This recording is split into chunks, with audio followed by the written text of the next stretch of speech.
Hello everybody, today I'm going to share with you one of these gigantic incandescent styled bulbs. One of those vintage styled things with a fancy filament inside using one of the older style incandescent envelopes.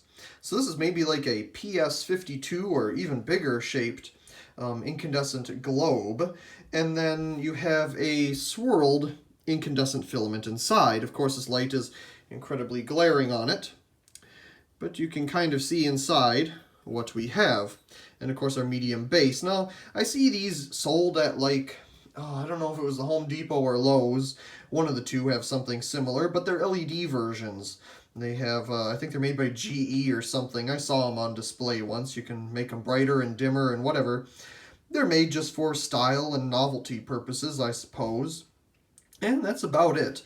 Kind of a, maybe it's a fad or something going on. Not too sure. But this particular one I picked up at Goodwill for I think $3 or something like that. I never would buy one of these brand new in person. I think they're way too much money for what they are. I mean, they're just a, glorified styled bulb for people that have a lot of money to spend on weird things like this.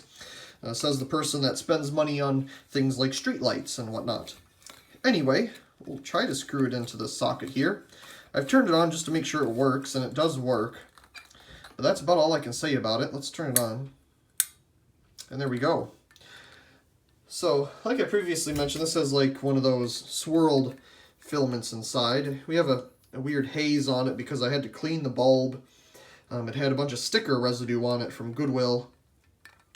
But I mean, it's a really interesting design. I'm not saying I don't like it.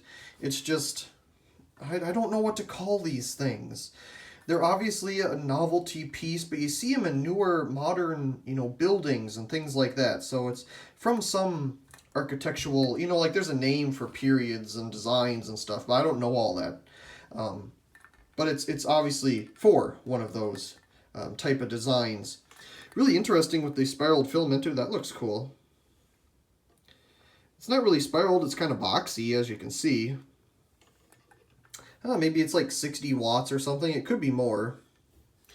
Similar style of filament to that of the piano-styled showcase lamps.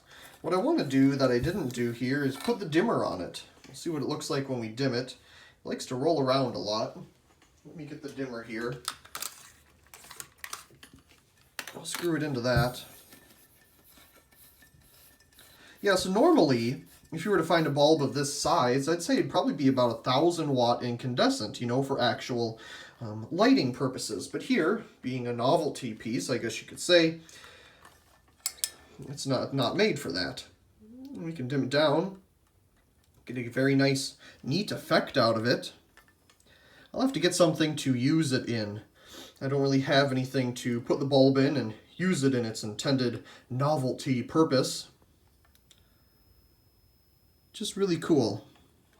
I just don't know what, design to call it. But it's definitely unique. Brighten it on back up here. It's not bright enough to light a room. That's why it's more for novelty purposes, aesthetics, design, whatever you want to call it. It does have that fake vintagey coating on it, that amber gloss coating or whatever you want to call it. On it. But yeah, really cool. So one of these are in the collection now. I'll have to get something to put it in to enjoy it or whatever you would normally do with these. Normally you see them hanging, but I have seen at IKEA most recently special bases that you can put these into. Of course, IKEA now has their own version of bulbs like this. Surprise, surprise, everywhere is picking up on this stylistic design. Anyway, I really do hope you enjoyed this video of this incandescent one. Anyway, they're all going LED filament now, so this is probably an earlier version. I think you can still find incandescent ones like this. Not too sure. Once again, I really do hope you enjoyed this video of this unique bulb, and also please comment, rate, share, and subscribe. And thank you very much for watching.